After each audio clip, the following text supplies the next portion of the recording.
Hello welcome friends, A to study में आपका फिर से स्वागत है। आज हम लेके आए हैं रीजनिंग की नई सीरीज़, यानी रीजनिंग को हम शुरू से लेके एंड तक पढ़ेंगे।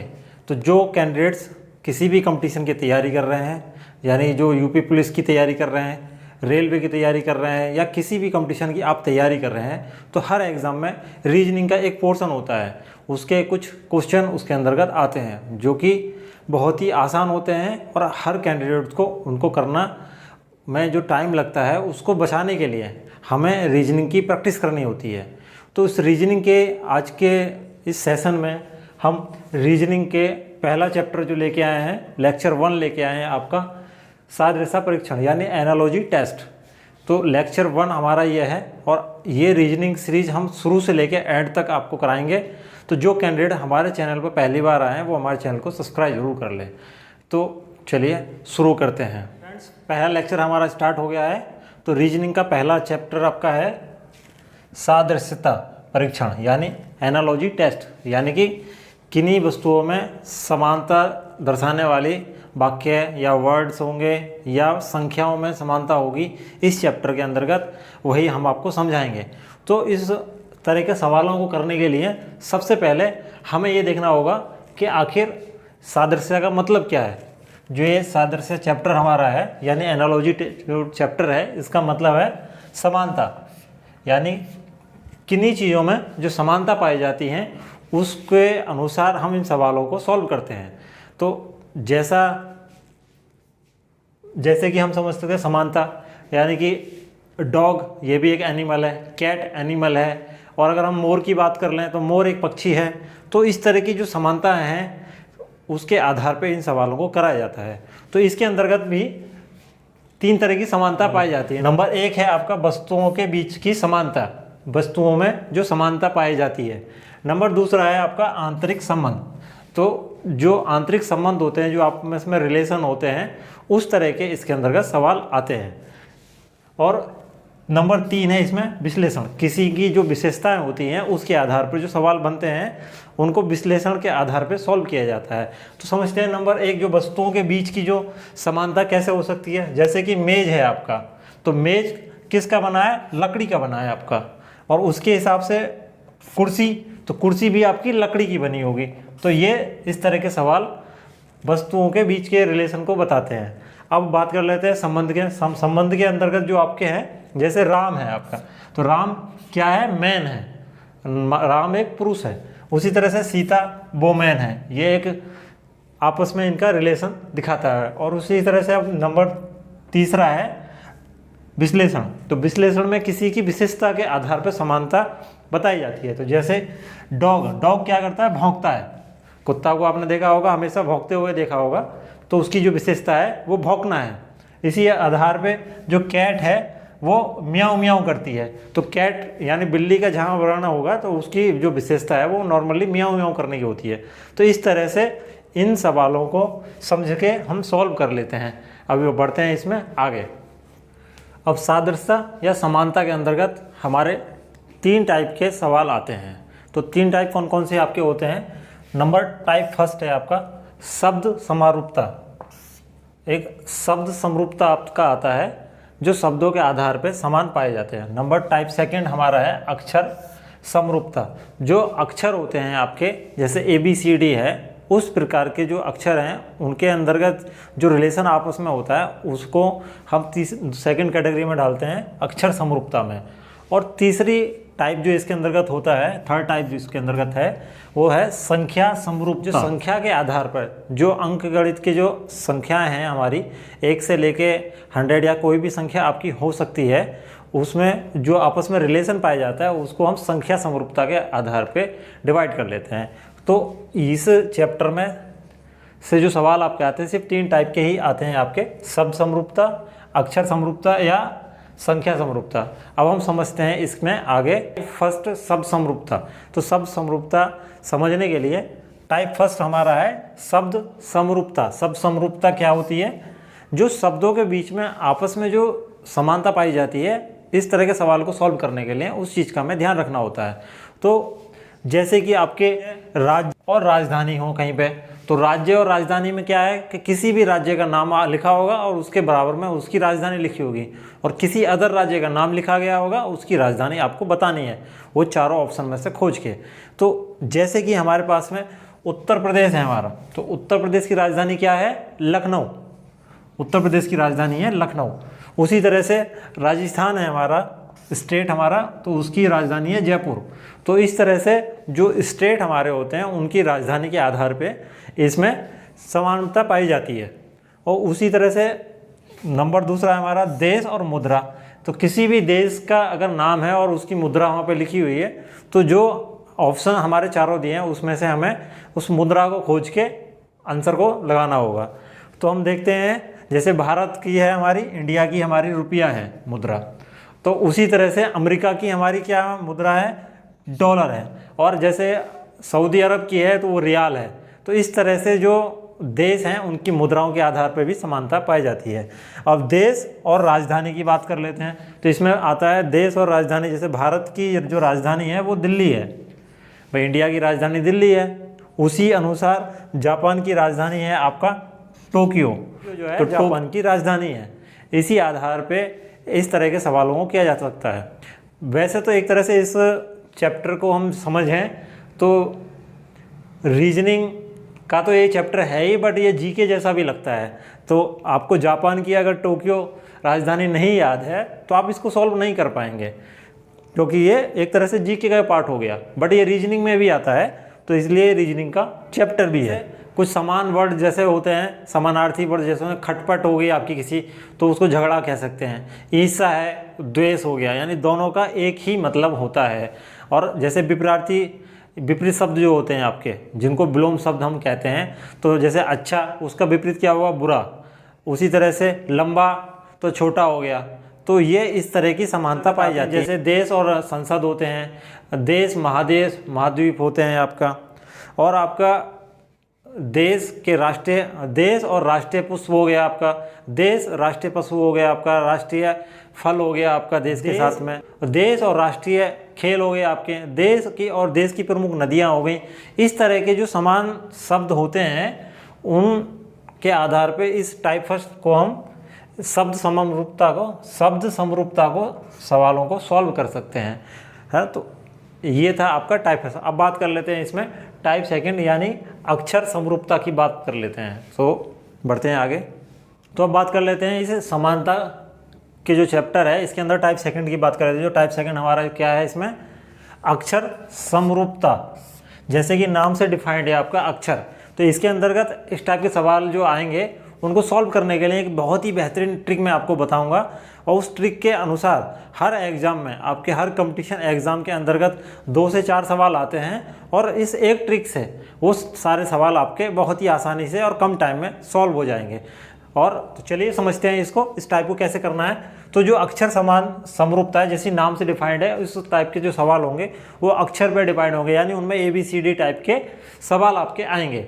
तो इन सवालों को सॉल्व करने के लिए आपको जो है सबसे पहले जो शॉर्टकट ट्रिक है, आप चुपचाप जैसे एग्जाम स्टार्ट हो जाए तो सबसे पहले आपको ये बना लेना है, यानी A से लेके Z तक आपको लिखना है, ABCDEFG इस तरह से करके Z तक आपको लिख लेना है। और उसके बाद में उसके नीचे आपको नंबर लिख लेने थे, जैसे A के नीचे 1 हो गया, B के नीचे 2 हो गया, C के नीचे 3 हो गया।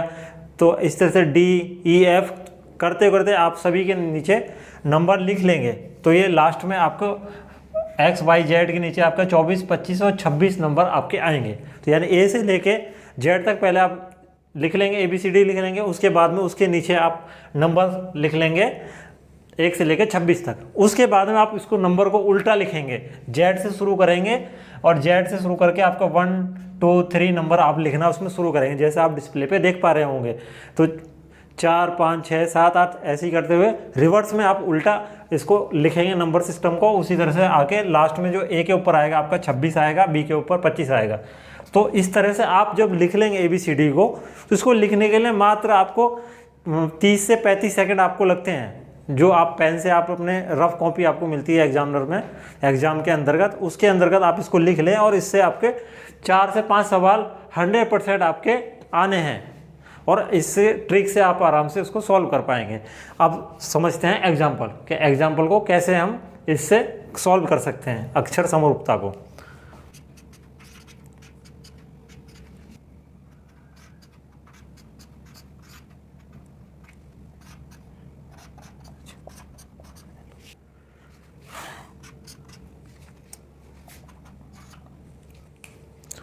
तो जैसे ये एक एग्जाम्पल आपका लिखा हुआ है बोर्ड के अंतर्गत, तो उसमें आपको लिखा हुआ है EGI के समानुपाती FILO, और इसी जो इस रिलेशन इन दोनों के बीच में है वही रिलेशन इस और इसमें जो क्या आपका लगा हुआ है जो गायब है। नीचे ऑप्शन भी दिए होंगे आपके पेपर में, बट मैंने अभी ऑप्शन नहीं दिए हैं। आपको इसको सॉल्व करना है, कैसे सॉल्व करना है वो मैं आपको समझाऊंगा इस ट्रिक के आधार पे।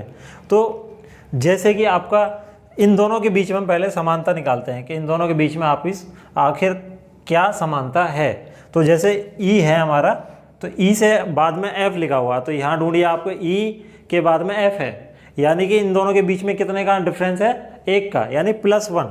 तो इसके और इसके बीच में आपका +1 आ गया, इसके और इसके बीच में, ठीक है। और इसके बाद में आप देखते हैं इसका सेकंड वर्ड क्या है, G, और इसका सेकंड वर्ड है I। तो G के बाद में G कहाँ है हमारा, G यहाँ पर है और I है यहाँ पे। तो इन दोनों के बीच में अब कितने का अंतर हो गया, +2 का, तो GHI +2 हो गया। तो इसी तरह से हम यहाँ भी देख सकते हैं इन दोनों के बीच में +2 का इन दोनों के बीच में डिफरेंस है। तो ये +2 अगर हम करेंगे तो G के बाद में I आपका आ जाएगा। उसी तरह से अब I है हमारे यहाँ पे, तो I और L के बीच में क्या संबंध है, तो I देखिए पहले यहाँ पे I ये है हमारा और L यहाँ पर है, तो 1 2 3 यानी +3 करने पे हमारा L आ जाएगा। तो यहाँ पे है आपका +3, और उसी के अनुसार आप देखेंगे जो K है आपका और O, इनके बीच में क्या संबंध है, तो K देखिए वहाँ पहले, तो K हमारा 11 नंबर पे है, और इसके बाद में O पूछा गया, तो O हमारा है यहाँ 15 नंबर पे। तो K के बाद में हम जोड़ेंगे 1 2 3 4, तो प्लस के 4 हैं यहाँ पे।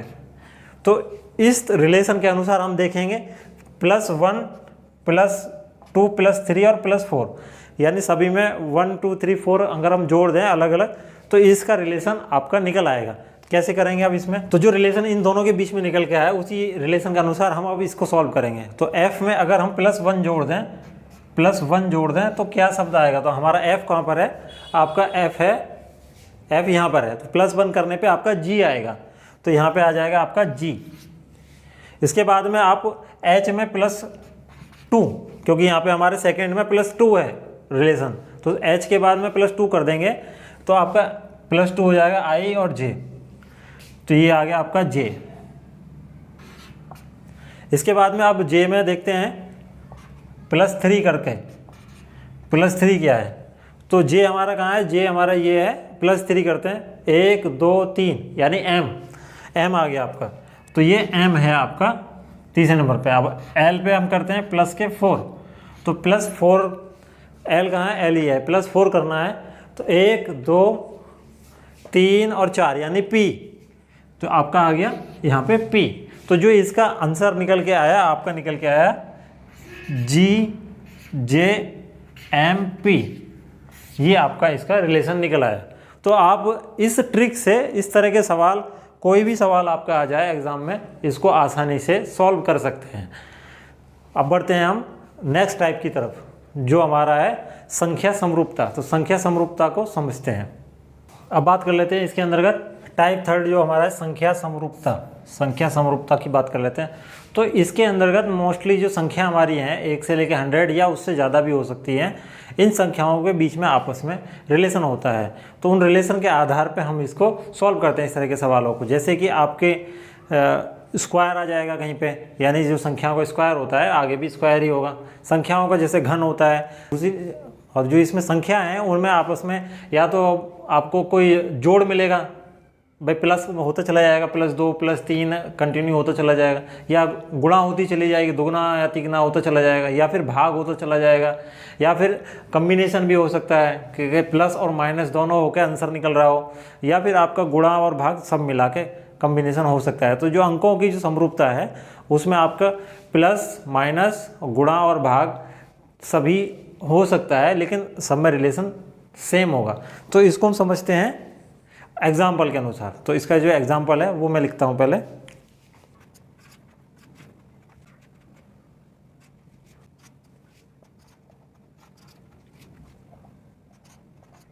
तो जैसे कि नाम से डिफाइन हो रहा है कि संख्या में समरूपता पाई जाएगी, समानता पाई जाएंगी। तो जैसे हम एक एग्जाम्पल समझ लेते हैं। तो जो हमारा नंबर एक एग्जाम्पल है, इसको देखिए क्या है। तो ये 8 और 64 लिखा है, ठीक है। तो यहाँ पे लिखा है 11। अब 11 के आगे यहाँ पे है क्वेश्चन मार्क। तो इसमें आपका क्या आएगा? तो पहले हम देखेंगे 8 और 64 के बीच में, पहले हम देखेंगे 8 और 64 के बीच में क्या रिलेशन है आपस में। तो 8 जो हमारा 8 है, इसमें अगर हम 8 की गुणा कर दें तो ये 64 निकल के आएगा, यानी कि 8 का, तो ये 64 निकल के आएगा, यानी 8 की घात 2। 8 की घात अगर हम 2 कर देंगे तो ये 64 निकल के आ रहा है। वही हम देखेंगे 11 के साथ में। तो 11 की गुणा अगर हम 11 में कर देंगे तो आपका 121 निकल के आएगा, यानी 11 की घात हमने यहाँ पे 2 करी है। तो इसका जो आंसर होगा वो 121 होगा। तो यहाँ पे आपका आ जाएगा 121, और ये आपका राइट आंसर हो जाएगा। अब एग्जाम्पल सेकंड समझते हैं। एग्जाम्पल सेकंड में क्या है, यहाँ पे दिया है 15 और यहाँ दिया है 45, और जो रिलेशन इन दोनों के बीच में है वही रिलेशन 12 के साथ में क्या होगा। तो हमारे पास में ऑप्शन रहते हैं पेपर में, तो बट हम बिना ऑप्शन के भी इसको सॉल्व कर सकते हैं। कैसे कर सकते हैं, यहाँ देख लीजिए कि 15 और 45 को देखेंगे। तो 15 में अगर हम 3 की गुणा कर दें तो 45 निकल के आएगा, यानी यहाँ पे 3 की गुणा हो रही है, ठीक है। उसी हिसाब से अगर हम 12 में 3 की गुणा कर देंगे तो ये आंसर इसका निकल के आएगा, तो ये 36 निकल के आएगा आपका। तो इसका आंसर हो गया 36। तो इस तरह से हम संख्या समरूपता के सवालों को समझते हैं। तो आज के इस चैप्टर में हमने, जो इस चैप्टर का नाम है सादृश्य परीक्षण यानी एनालॉजी टेस्ट जो है, उसमें हमने 3 टाइप पढ़े हैं, शब्द समरूपता, अक्षर समरूपता और संख्या समरूपता। ये तीनों टाइप के सवाल इस चैप्टर के अंतर्गत बनते हैं, और उनको सॉल्व कैसे करना है वो हमने अभी आपको समझाया। अब हम समझ, तो 3 टाइप के इसके अंतर्गत हैं। तो इस टाइप के सवाल करने के लिए इन तीनों टाइप को समझना बहुत ज़रूरी है। तो जो कैंडिडेट्स हमारे चैनल पर पहली बार आए हैं वो हमारे चैनल को सब्सक्राइब जरूर कर लें, ऐसे ही इंफॉर्मेटिव वीडियो पाने के लिए, क्योंकि हम अपने इस चैनल पर रीजनिंग के सभी टॉपिक क्लियर करेंगे। तो सवालों को करने से पहले उनको जानना जरूरी है कि वो सवाल आखिर किस तरह से हो रहे हैं। तो बाद में प्रैक्टिस करना चाहिए, पहले सवालों का जड़ समझ में आनी चाहिए कि आखिर इस सवाल के अंतर्गत क्या हो रहा है। तो ऐसे ही इंफॉर्मेटिव वीडियो पाने के लिए हमारे चैनल को सब्सक्राइब जरूर कर लें। मिलते हैं नेक्स्ट लेक्चर में।